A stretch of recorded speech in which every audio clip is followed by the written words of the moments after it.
Welcome back, everyone. Welcome to our UK Swiss Publishing Book Fair, brought to you by Literally Swiss UK and the Swiss Arts Council Pro Helvetia. Now, given the pandemic and the industry cancellations from London to Frankfurt, we've tailor-made and designed a special mini book fair to bring you together for a day of insight, information, and we hope some really practical outcomes. Now, my name is Rosie Goldsmith. I'm your host, and for the past few years, I've been working very closely with Pro Helvetia to promote and support Swiss books in the UK. Now, sorry we don't have time for your live questions, but please email us or post your comments in the Facebook comments page, and we'll pass them on to the relevant person, we promise. You'll also be able to access all the discussions, our panels, our author presentations on our YouTube channel. Just search for the Literally Swiss section on the European Literature Network website. This morning, you'll have had the chance to hear from a range of specialists about Swiss publishing and literature, and festival directors from both Switzerland and the UK discussing what makes the best literary event, and of course, the difficulties of creating events in a pandemic. We also had very personal and fantastically fresh video presentations from an array of top Swiss authors talking about their latest books. And this afternoon, behind closed digital doors, we ran a UK Swiss publishing matchmaking session, and we really hope some deals were struck there. Now, I want all of us to hear from some top translators who have inside knowledge of working with Swiss authors and publishers. And they're going to talk to me and all of you about their experiences in tracking down those key books to translate, in pitching to publishers, the rights and wrongs, and they're going to give you some practical tips and hopefully some triumphs as well. They'll also present a few titles that they want to see published in the UK. So you can see them there on screen already. Over the past few years, not only have I collaborated with these lovely people, with my guests, but I've learned enormously from them. So welcome and thank you from me to Jamie Bullock, Jen Kaleja, Clarissa Botsford, and Adriana Hunter. Hi there, how are you all? Thank you for listening patiently while I start off the proceedings. Now, as I say, this is mainly a panel about, not just about the art of translation, which we acknowledge is hugely important, of course, but it's about your relationship with translators, with publishers, and how you actually get the books to the publishers. I'm going to ask you first really to describe what you think your role as a translator is in your relationship with publishers. Is it curator, scout, champion? How would you describe it? And I'm actually going to go to Jen Kaleja first, because Jen and I actually started off working with Pro Helvetia a few years ago and held all kinds of workshops and so on. It was really lovely to see you again, Jen. Nice to see you. And you can talk more a little bit about your work as well as we go through this next hour. But Jen, tell me what you see your role as in relationship with publishers. So I'm a literary translator from German into English, and for me, being a translator is a very broad role, which doesn't just stop at translating the text. It is working, in a sense, as an agent and as a mediator between the Swiss authors and publishers based in the UK or in the US.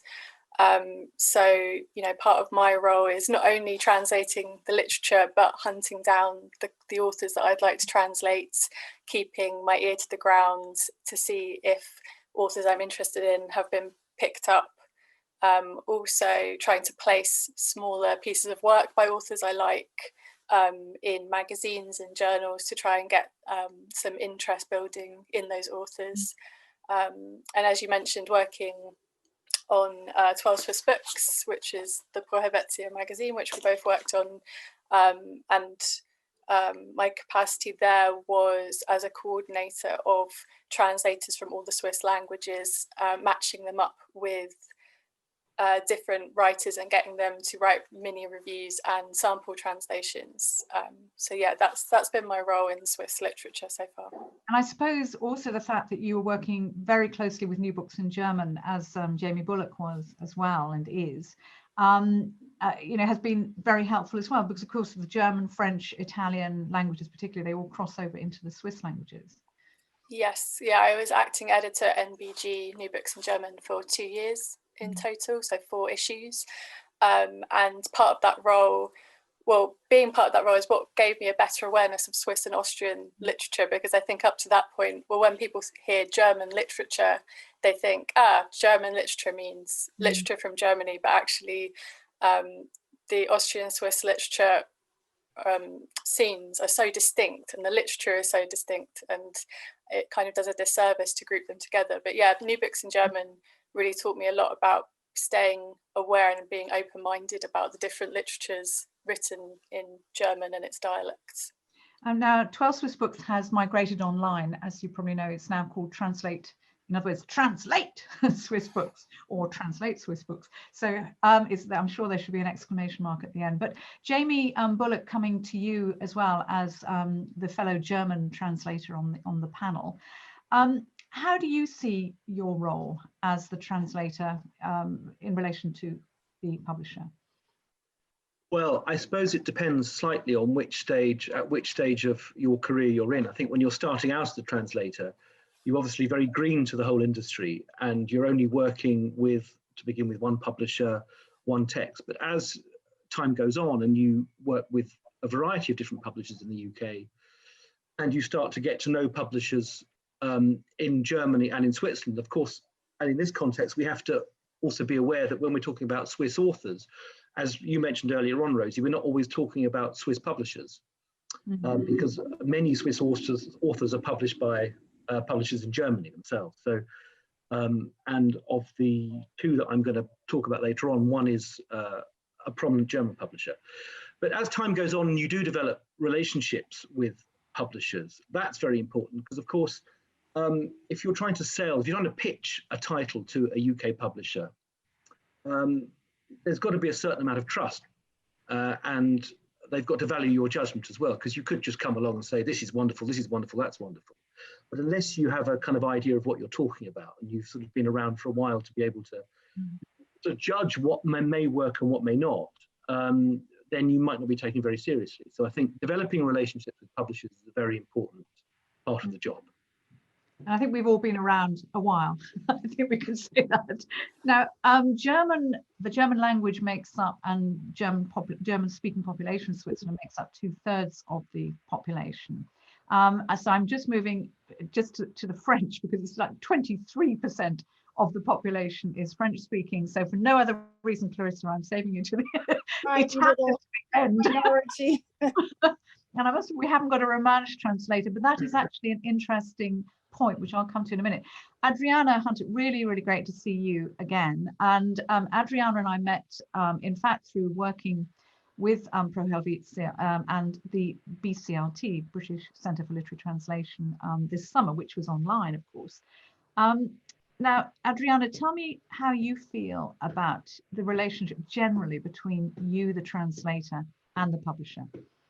I very much agree with what Jamie was just saying, especially this business of it's no good being all gushy about everything just because you desperately need some work. You have to know what your English language target publisher is interested in, what sort of books they like, in order to pitch things to them that are going to sit well with their list, that they're going to feel comfortable with, that their marketing people are going to understand, because a lot of it boils down to how the marketing people will handle a book when it comes out the other end. As for the source language publishers, that in some ways that's a much easier relationship, because very often they're all over you like a rash if they think that you might have some tiny way of helping them into this fiercely guarded English speaking world, because so little material is translated into English compared to the success they might have. So for example, a Swiss publishing company trying to find a Swedish translator, or Romanian or Brazilian, might have more joy than coming to the UK. So if you go to a publisher and say, oh my goodness, I've just stumbled across this book and I absolutely love it, and I'm thinking of doing a little sample and sending it to some publishers, they will almost always be very enthusiastic about it, especially, in all fairness, if you've got a track record of your own, if you can show them a list of translations, they think, oh yeah, she knows what she's talking about. And then you can try to work with them a little bit. They can say, oh, we've had some luck with such and such a publisher in the past, or you can say, I've got a good contact here, and you can work with them. So yes, unfortunately for people starting out, there is an element of if you have a track record, it's going to be easier, but enthusiasm is massively important. And knowing the market is very important as well. No, I mean, I've done quite a lot of book report writing in the past, and you learn to sort of pitch something and say where it fits into the market, so that publishers know where the book belongs, where it will sit. Do you think translators need to be helped to understand the market better in order to pitch, or is this something that just as you and Jamie and Jen have been talking about, it's more about just the experience? And I don't know about helped. It's something you learn as you go along, and it's sort of common sense. And you should be able to read that yourself. You should be able to read the market, and if you reading a book in a non-English language and thinking, oh, that reminds me of that thing by Graham Swift I read last week, or it's that ability to make comparisons and to see where something would fit in. yes, well, thank you for that. And last but not least, I know that's a cliche, but I mean it, Clarissa. And Clarissa's in Rome, so at least we've got somebody we've been able to zoom in at no expense spared. One of the great things about this new world is that, for me in particular, being here in Rome, being able to participate, at no cost in terms of, it's in the middle of my teaching year, say, or in terms of expense, it is a huge plus for me, being not in the sort of the satellite capital town where everything is going on. Well, Clarissa Botsford, it's really, again, as with all of you, it's wonderful to see you again. Clarissa and I also met at BCLT, which again, I suppose in a way is the BCLT, British Centre for Literary Translation, last summer when Pro Helvetia actually funded the Italian language summer school. And it goes to show, in fact, of course, the role of these summer schools and the universities and all the other support groups. But we'll talk about that, I think, as part of our discussion together. But Clarissa, you are a translator from Italian, literary fiction from Italian. And how would you describe that relationship between translator and publisher? Well, I mean, from the Swiss point of view, I learned this morning that there are 54 publishers being supported from the German language and only 6 with Italian Swiss. So obviously, Italian Swiss writers are at a severe disadvantage from this point of view, though they may have funding for their original publication. It's hard for them to get heard outside. My first contact was with Elvira Donis, which is who we were with actually at the BCLT, with Sworn Virgin, which for me was, if you want to call it a success story. And it didn't actually happen through the publisher initially. It happened literally as I fell in love with the book, and as Adriana said, my enthusiasm was such that I got in touch with the author, and then it went on from there. But she was at the school, actually. The students were doing this Perfect Little War samples from this Perfect Little War novel, which is just incredible. I think for the students that was an opportunity that will definitely have got them inside her voice.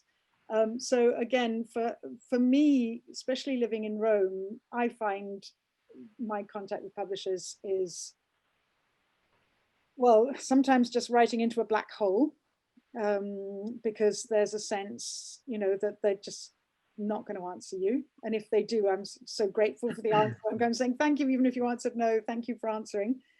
Sometimes I feel like their conscience, the opportunity now to address the world.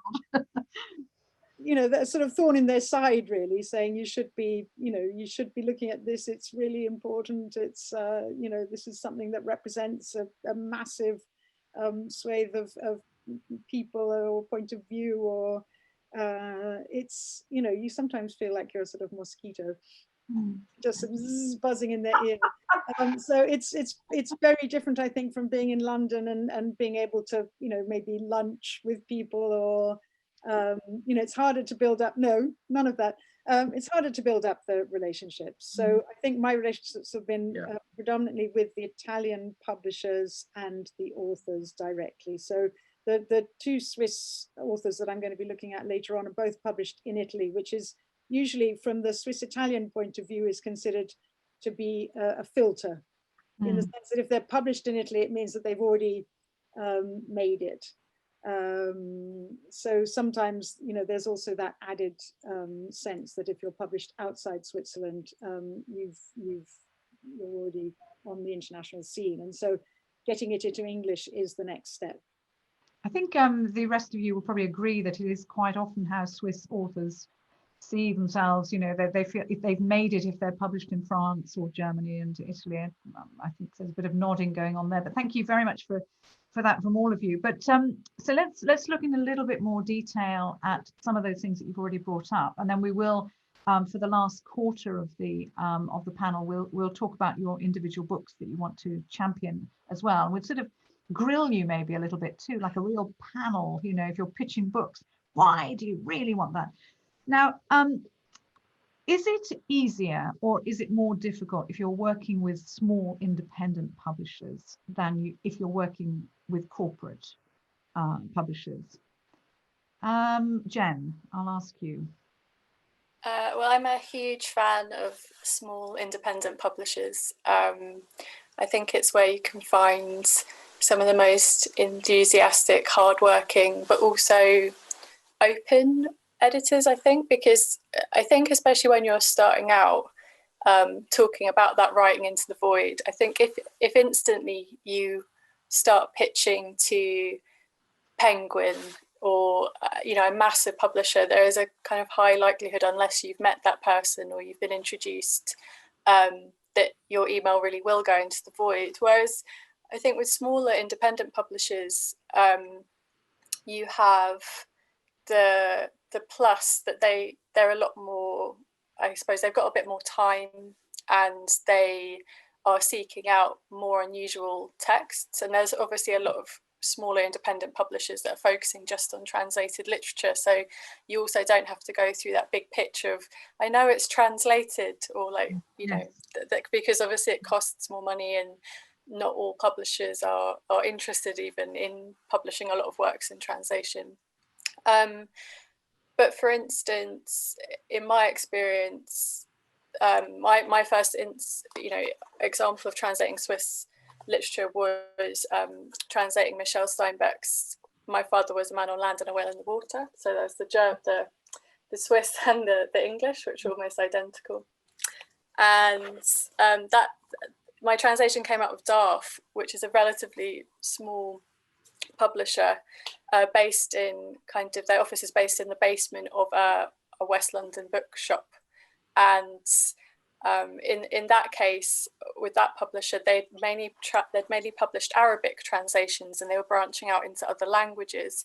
And I'd heard on the grapevine at London Book Fair that the rights had been sold for that novel, and I'd loved that novel so much. So I emailed them directly, and I'd done a sample ready to go. And I said, I know we've never talked and we've never met, but I've done this sample. I love this book. Can I translate it?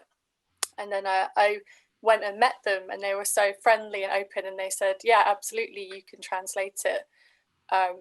So it was this perfect thing of that they were so open to meeting me and to reading my pitch, and we had a very close working relationship doing that book. And then following on from that, I'm now going to do a few of her short stories with Makina Books, and I've published a couple of her poems in anthology brought out by a small Manchester publisher called Murmur. So it's kind of like, I think most of my contacts really are with these smaller publishers, and it's more of a kind of casual relationship, I think, and they're kind of the people I go to first if I want to pitch something, because of their openness, I think. Clarissa, can I talk to you about the publication of Elvira Adonis's book, because Sworn Virgins, which is you know, it's an absolutely marvelous book. It's, you know, heart-stoppingly good. And as is Michelle Steinbeck's book, by the way, which you know, I reviewed, in fact, after Jen had published it with Michelle. And in fact, you were at one of our first Literary Swiss events too, which was great. Clarissa, talk to us about that process of, you know, how did that work? You tell us a little bit more about the nuts and bolts of that publication. Well, it's a bit, I mean, like Jen was saying, you know, it's, I think one of the problems for me, again, not living in the UK or the US, is that there's such high turnover in the bigger corporate publishers that you just can't keep track of you know, who's the editor that you should be writing to.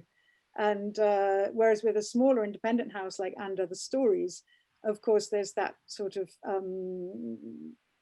continuity that is really important when you're, you know, as Jamie was saying, building up trust or building up a relationship. If it's going to be the same person that you're speaking to, that is incredibly important.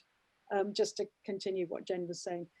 With Stefan Tobler and Other Stories, it was really one of those freak events, really, that I sent it in a brown paper envelope, and he said yes, I want it. Of course, it made a big difference that the translation had already been done, because I had a PEN America, PEN Heim grant for it, and then we had Pro Helvetia funding for the tour. So that, of course, you know, opens up many doors. It's incredible how funding can open up doors that, you know, otherwise, I mean, I just wish there was some sort of George Soros for translating at an international level, not just at a Swiss level, so that there weren't this terrible hurdle in front of you. As Jen was saying, yeah, I know it's a translation, don't, you know, but because of course it adds that extra, it's a bit like illustrations or photographs, it adds a huge extra cost to the production. Also, one of the problems of the pandemic, of course, is that we've now got to develop new models of coming together. Because you're also talking about, oh, I met somebody at a book fair, or you know, you know, it's you were talking about very much about the personal relationship you have with publishers and meetings and so on. And we're not having that at the moment, except in this new format. Now this is great. Sorry, can I just say, I do think this format is more democratic, as they were saying this morning for the literary festivals, that the accessibility is so much greater this way. You know, because we can all see who everyone is and what their roles are, and you know, it's much more transparent. And I do think there is that intimacy that was it the Edinburgh Festival organizer Nick Barley. That he was talking about, that intimacy that you can create is definitely widens the field. So for young translators, I think it's an incredible opportunity. So even on the Facebook chat, there were people saying, "Can we send in a sample? Can we have a funded sample?" Great. My friend Lucy Rand was ready to go, and I just think yeah, it does open things up. We noticed this with BCLT this year, that there were people all over the world who, I mean, in my French group, for example, I had people in the States, I had someone in India. Literally all over the world.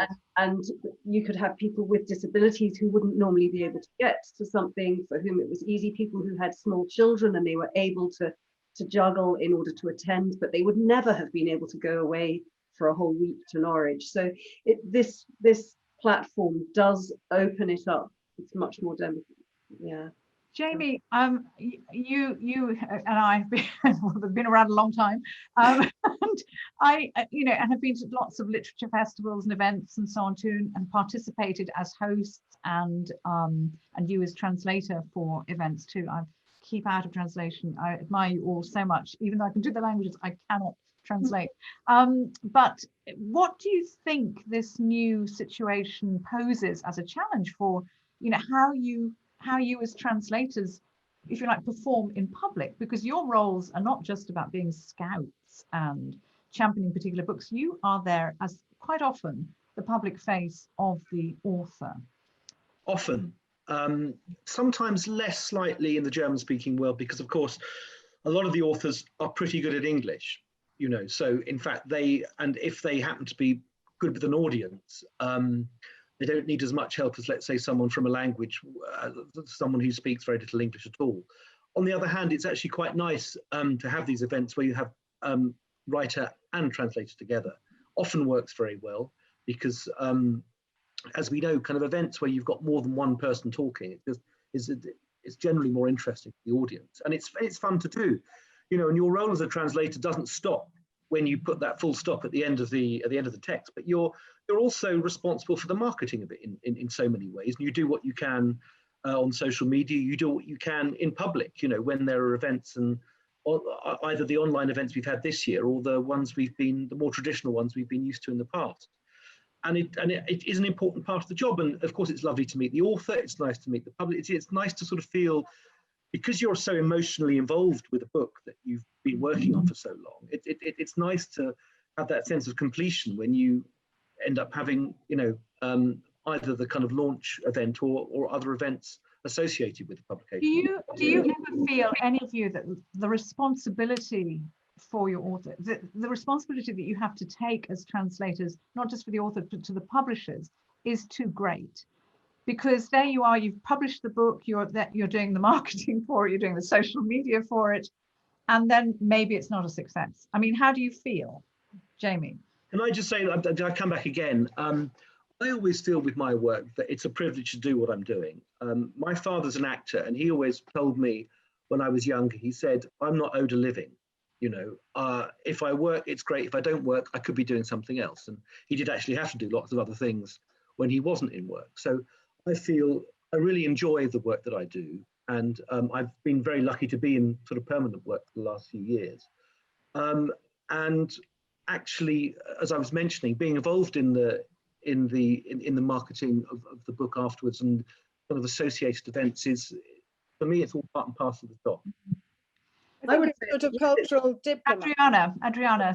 Sorry. It's almost the opposite to what you were suggesting, Rosie. It's not that we do too much. It's I get terrible FOMO if I discover that one of my authors has been interviewed on something and I wasn't even asked to turn up. It's not that it's not that they can't speak it. They might speak wonderful English, but I'm one of the closest readers of that book the closest reader that anyone's ever going to have. And I just feel that it's not actually their version anymore. You know, I know we're only a filter and all that, but it's still, they were my words. I put those words, I put it like that. And there is this sort of feeling of it's kind of our baby that we made together. It's not all your baby.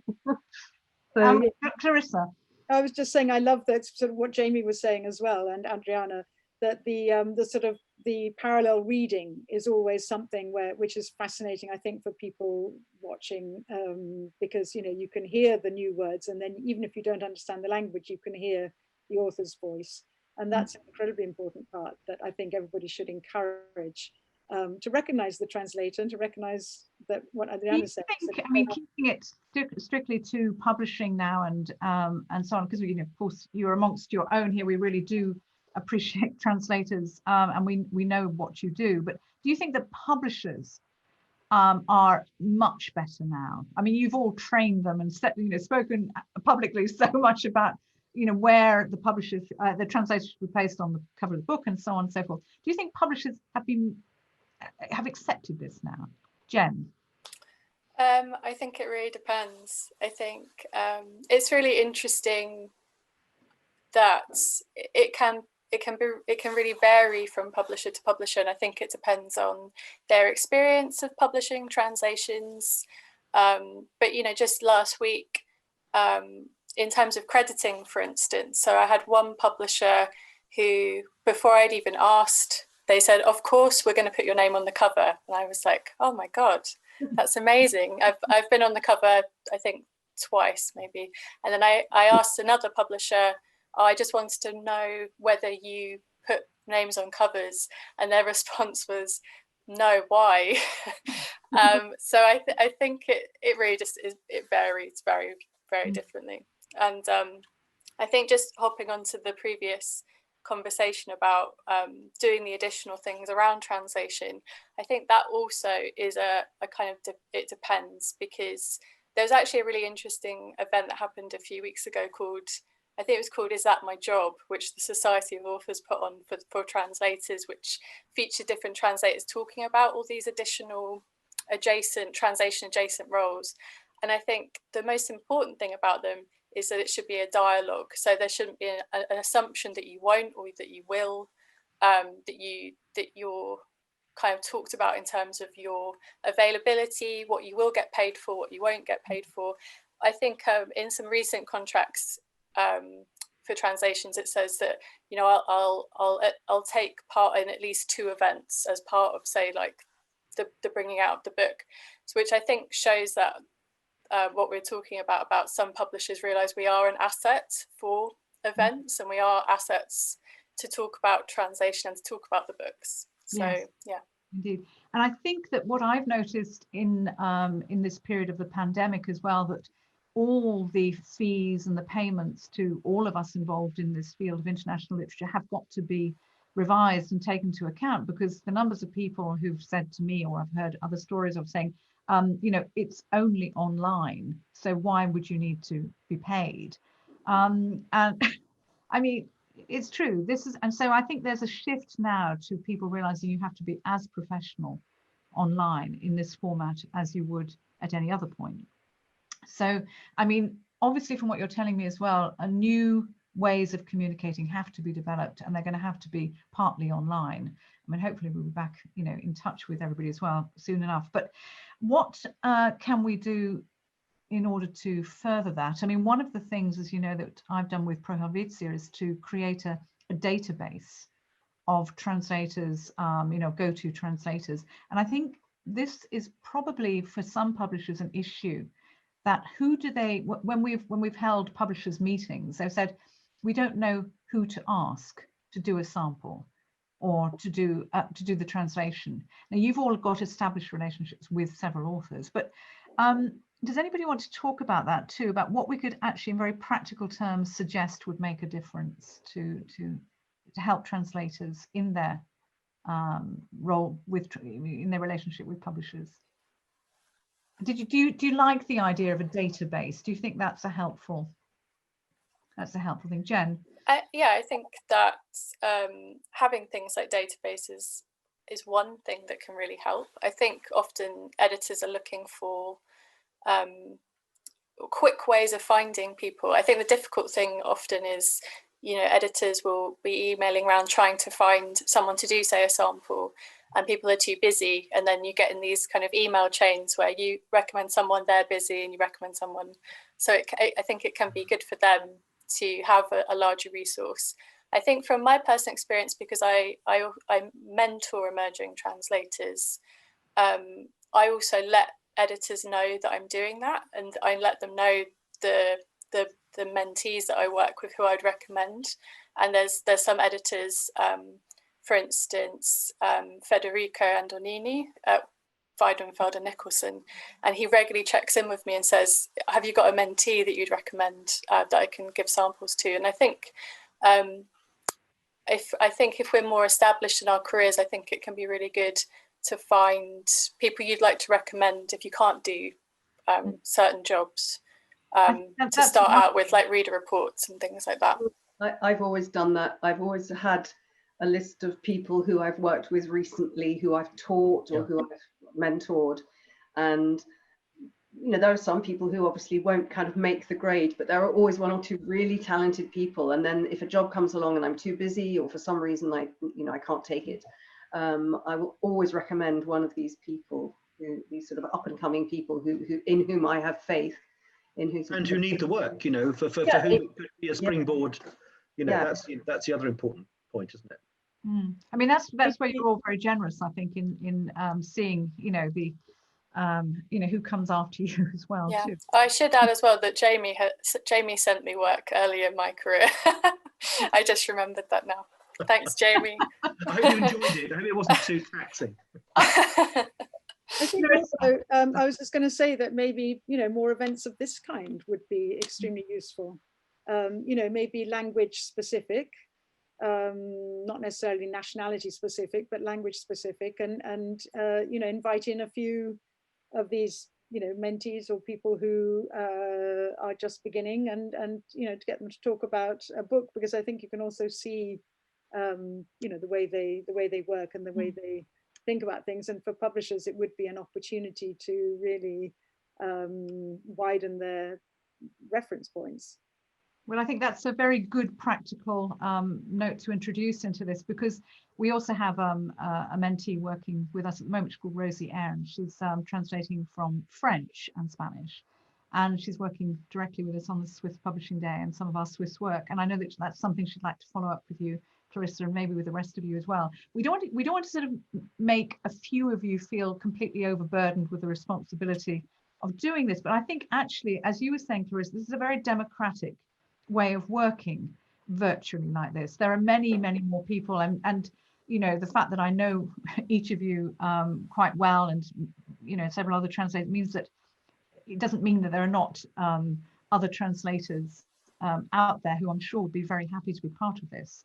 Now let's continue. I also want to ask you about categories and genre as well, for, you know, how you go about, you know, for instance, non-fiction, fiction, poetry, children's books. Publishers are obviously quite specific about, you know, specific translators. They will say, I want that person to translate that book, and otherwise we're not going to publish it. I mean, that happens quite a lot. Anybody there, Adriana or Jamie, got any experience with that? You know, a publisher saying to you, you know, we really want you to translate this, otherwise we're not going to do it. And I suppose I've certainly been very flattered to be offered particular jobs, and I knew that I was chosen for them. It wasn't just, oh, I suppose she'll do it. I knew what I kind of wanted, but I don't think I've ever felt that if I couldn't do it, they wouldn't translate the book. I've never felt that special. I don't know if that's Jamie. I mean, in my experience, it comes back to what I was saying earlier about having good relationships with publishers. If someone likes the work you've done before, they're inevitably going to come back to you, even if the book is slightly different. And there are, you know, I've worked for probably about 10 different publishers over my career, and you know, I've developed some decent working relationships with all of them. Although, as to what Adriana was saying, I'm not sure. I mean, I don't think I've actually turned anything down yet. I think I've been quite lucky. I've managed to shoehorn pretty much everything in the time available. No, Clarissa, you were talking about the fact that you'd had a pen translation grant, I think, for Elvira Adonis's book. Now, that they're also incredibly important bridges as well, also recognised by publishers as being trustworthy. Are there any other such instances that any of you could name as, you know, translation grants? Obviously very important. If you look at Swiss literatures in particular, I mean, the Pro Helvetia is very generous with its translation grants. Is this a factor for any of you in, say, you know, working with Swiss publishers? You know, that's an interesting question. I had a translator's residency once at the Villa Gilet in Lyon. And while I was there, you're supposed to work on commissioned work, because you're supposed to be a working translator. They don't want it just to be a jolly and to spend a month in Lyon for free. But I specifically wanted to translate a book for which I hadn't yet found a publisher. And I saw that month as an opportunity to do something special, to work on this particular book. And they very kindly gave me permission to do that. And because I then, as Clarissa was saying earlier, because I then had the translation under my belt, I did then find a publisher for it. It became Pyrini's very first book, Beside the Sea, and it won prizes. And I mean, it's a huge success story, and I was completely vindicated in my choice.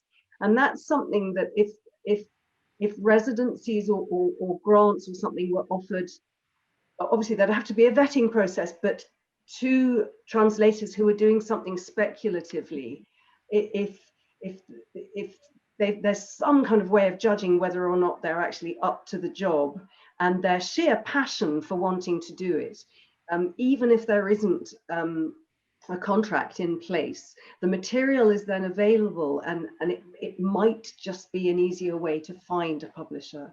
Jen.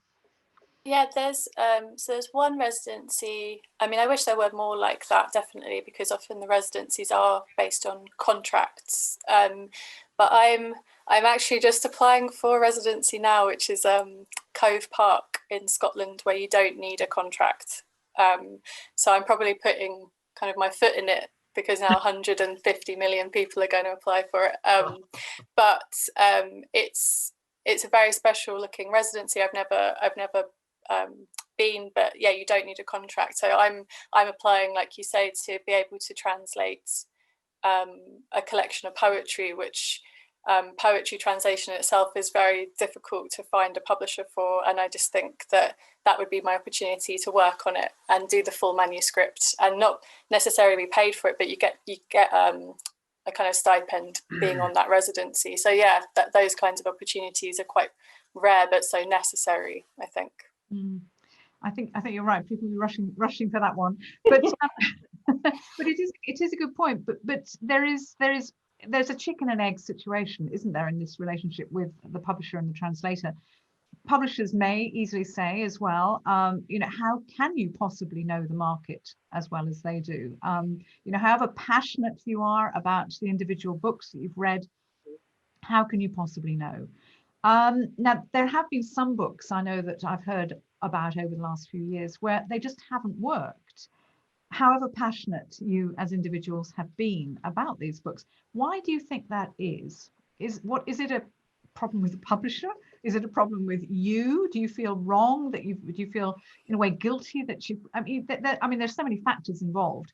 But Jamie, you don't have to name names, but are there any books? Well, let me just throw out one huge statistic at all of, well, I'm sure some of you know this already, but more books are published per head of the population in the UK than anywhere else in the world by a long way.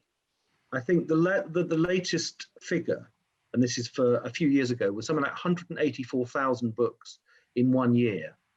That was 2014. Even the States only published a few more than that, and they've got a population which is 5-6 times the UK. So we have an incredibly crowded market here. And not only that, but actually reading rates have gone down. So people are reading fewer books and we're publishing more.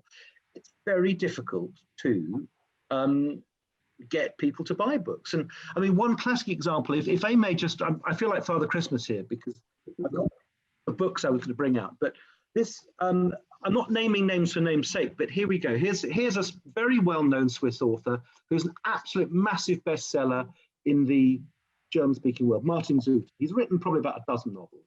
It says here, on the belly band here, it says, international bestseller, over 1 million copies sold. Now, Martin Zuter is potentially the greatest enigma of translated fiction in this country. He had, for his first 6 books published in English, he had 6 separate publishers. So, okay, his work is all very different. He's an amazing storyteller. He's not at the high literary end of stuff, but he's a very good storyteller.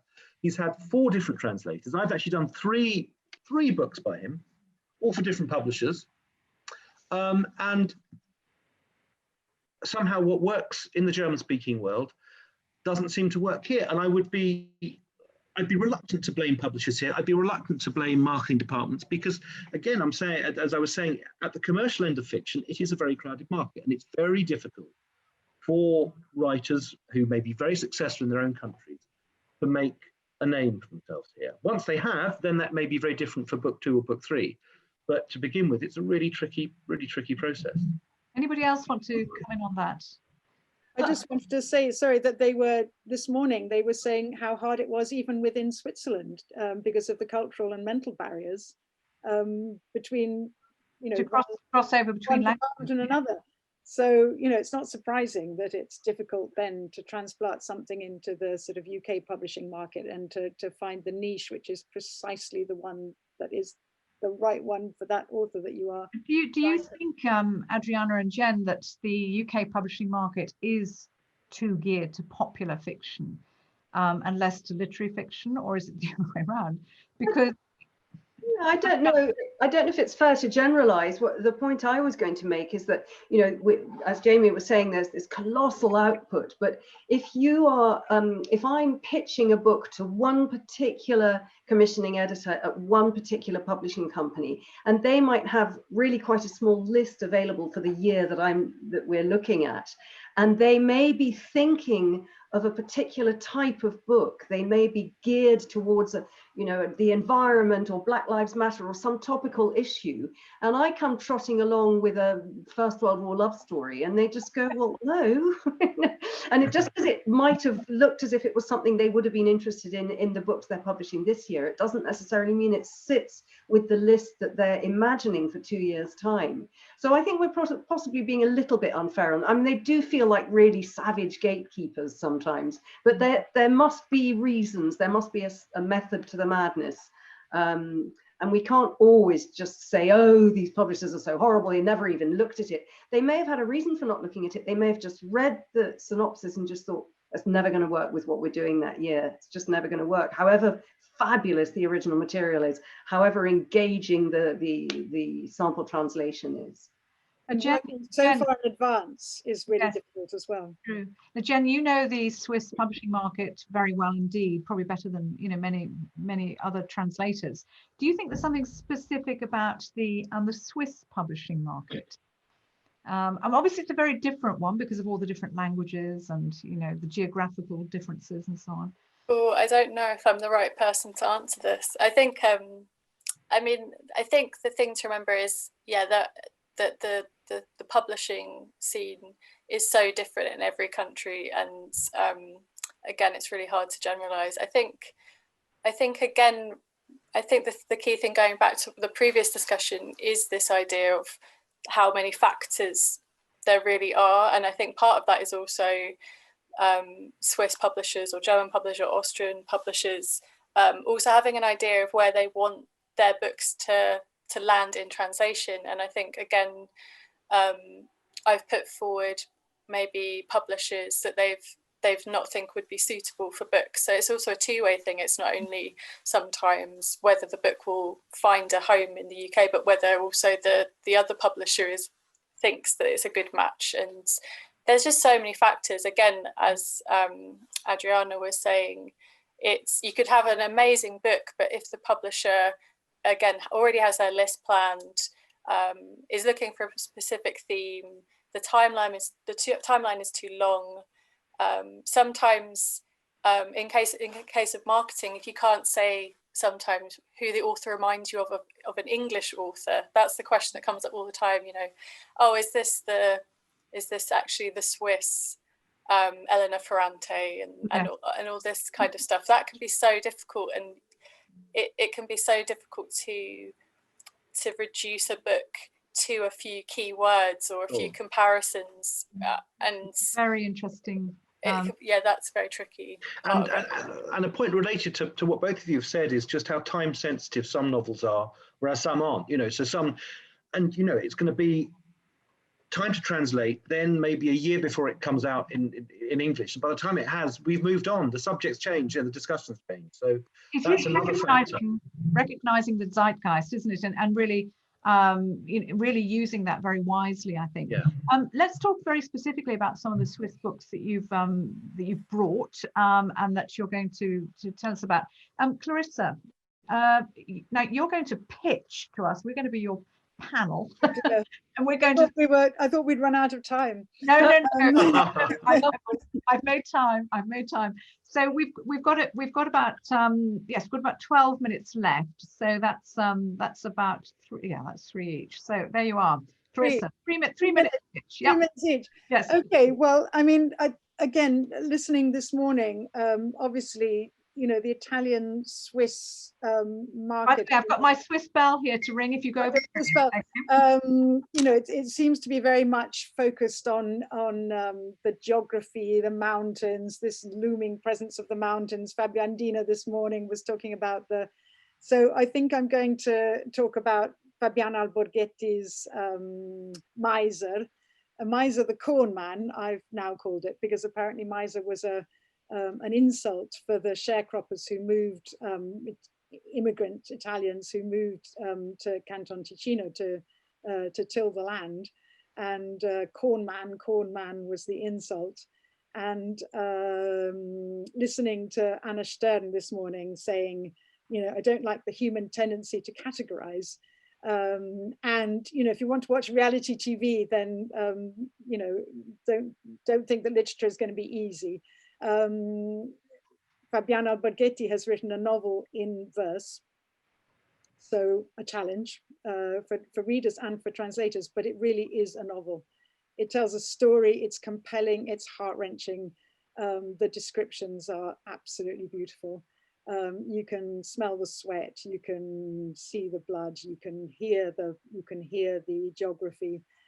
He won the incredibly prestigious same prize as Anna Stern in 2018. He's a leading intellectual in Switzerland, not just a poet. It's already been translated into German and French, obviously, and it's just waiting to find somebody in English. The poetry is blank verse, so it's not, you can read it as a novel. You don't have to think of it as being right. poetry. Clarissa, I'm going to tell us the name of the book and the name of the author. Maiser, M-A-I-S-E-R, and the provisional English title is Maiser the Corn Man. There you are, and that's Clarissa Botsford. And Clarissa, if you want to reach Clarissa, Clarissa has a website as well, and she's very kindly prepared. Because my name was spelt wrong on the presentation, so it's B-O-T-S-F-O-R-D. It's a new site because up till now I haven't really felt I needed one, but you know. Bravo, thank you, Clarissa Botsford. Now moving on to Adriana Hunter. Adriana, what have you got for us? I'll be very quick. I've got this beautiful, beautiful book, Une Famille by Pascal Kramer. I worked with, Pascal was the Swiss-French author in residence for the British Centre Literary Translation summer school last summer, and I ran the French workshop. And I was completely blown away by this book. She's an incredibly accomplished author. She's actually won the Grand Prix Suisse de Littérature for her work as a whole. She has been translated into English in the past, and I think this is a very significant book.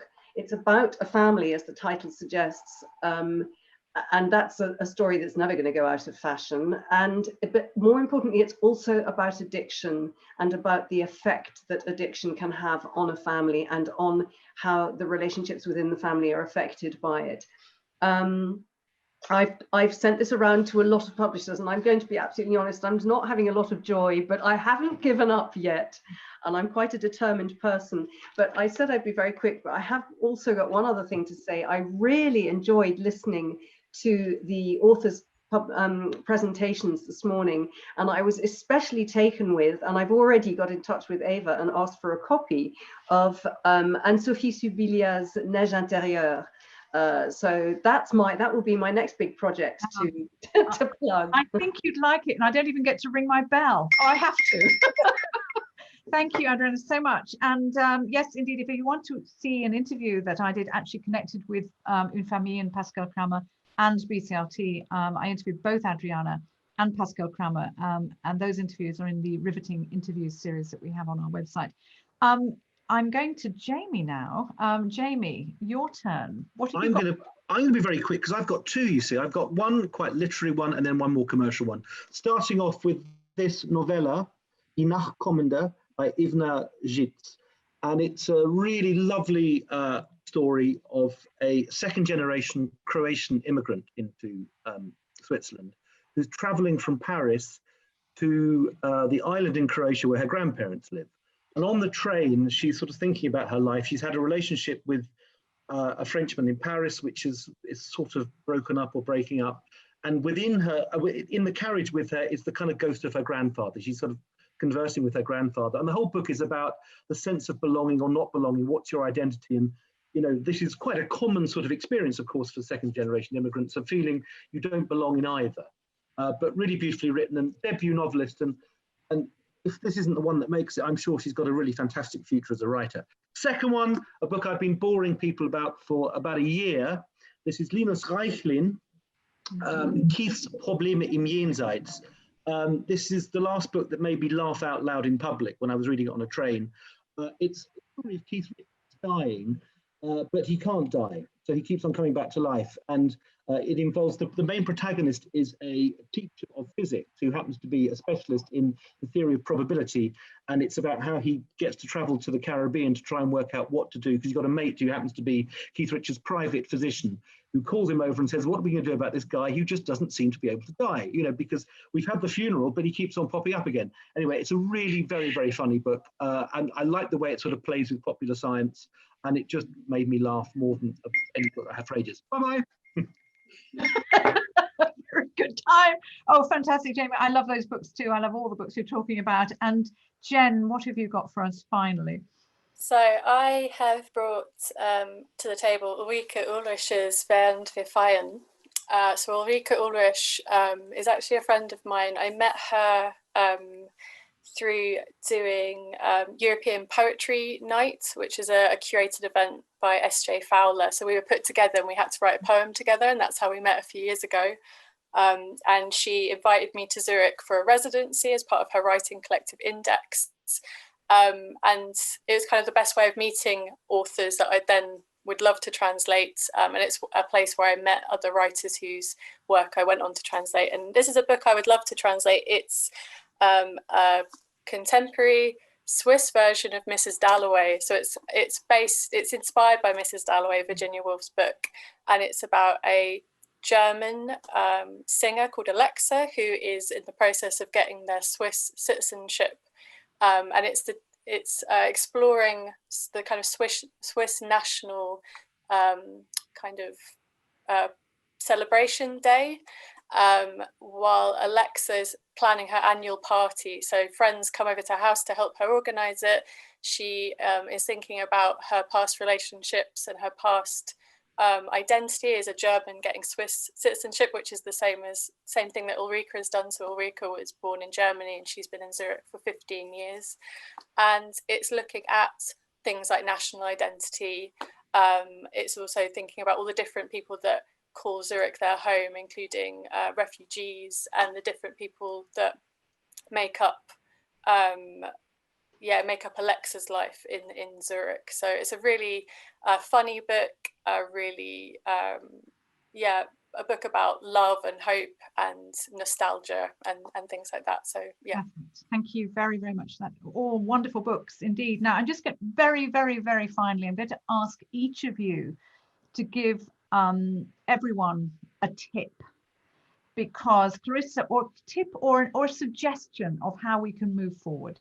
Because Clarissa, you came up with the idea of regular meetings, perhaps, in this way, which of course somebody has to organize, but I'm sure that can be done. Anybody else got anything which they think will help either improve the relationship between translator and publisher, or directly a message for Swiss or Pro Helvetia even? Feel free. This is your moment. Adriana. I so enjoyed the authors' presentations this morning that I wondered if it would be possible to organize a sort of translator pitch session similar to that, where a translator who loves a book can put together in the comfort of their own home on Zoom a little pitch, and then you could have all of them together. I mean, obviously you could access them at any time, but I like the idea of having a group of them. Great idea. Thank you. I'm glad you like that idea. I really, really liked what they did with them as well. Jamie. One thing we've talked about before in the literally Swiss meetings was money, as we know, is in place for translation grants, but it's one thing to have a book published, it's then what happens to it when it is published in this country. And I think if more money could go into actual help for marketing, because it's all very well to have books published, but if they then disappear once they appear, then you think, what was the point of that? Is that a direct message to Pro Helvetia, or who are you directing that to? Well, yeah, both to Pro Helvetia in combination with publishers here, is that the books need to be given a chance once they actually do appear in the market. Okay, good. Thank you very much. Clarissa, is there anything else in addition? You're allowed 2 final remarks. Two tips. Well, I mean, you know, again, just improve communications. I think, you know, it's make it more transparent. Who is responsible for what? You know, I think if you're on Twitter, of course, you've got more of a sense of it. But for those of us who are not quite so social media minded, maybe there'll be another social media platform which is friendlier and easier. Possibly. Yes, just basically more transparent, you know, assignation of responsibilities. You know, who's the editor and what are their fields, and you know, make it more visible. I think, especially for people starting out. Thank you very much. And Jen, for you, last word. You and I started together, so we've got to end together. Okay? I think all of those tips are amazing, and I don't necessarily have anything to add apart from, yeah, listen to translators, and you know, we spend all our lives trying to find amazing books. So keep in contact with us. Sometimes we hunt you down, but you know, contact us as well, and we'll give you some great tips for books. Thank you very much indeed. Thank you to Jamie Bullock, Clarissa Botsford, Adriana Hunter and Jen Kaleja. Thank you everyone. All of you very much indeed. And also just want to say that if any of you wants to get in touch with any of these translators or any of the people we've mentioned today during the course of the day, just you can either email us at the European Literature Network, contact@eurolitnetwork.com, or you can email Pro Helvetia directly. They're all the information on their wonderful new website and Translate Swiss Books, as we've been talking about. And yes, I mean, and the Facebook page we opened up today, we've had a live stream going all day, and you can watch all these films again. There are so many different ways of keeping in touch, networking, sharing things. That's what we all believe in very much indeed. So thank you very much to all of them. Now that's the business of the day is over. And tonight we're going to have a reading, a soiree, if you like, a book launch at 6 p.m. That's 1800 GMT. And that is of the wonderful Swiss writer Urs Fes, and his book 12 Nights has been translated by Jamie Lee Searle, and it's being published by Havelsecke. So you'll be able to meet publisher, author, translator, and hear a little bit of the book, hear him as well, and just have a really lovely end of our UK Swiss Publishing Day in the arms of literature and translation and publisher, which is where you should all belong. I want to thank everyone who's worked with me on this publishing day, putting this together. It's been a fantastic day, and I wish we could do it more often. I hope we can do it more often. My love affair with Swiss literature began with Heidi when I was very little.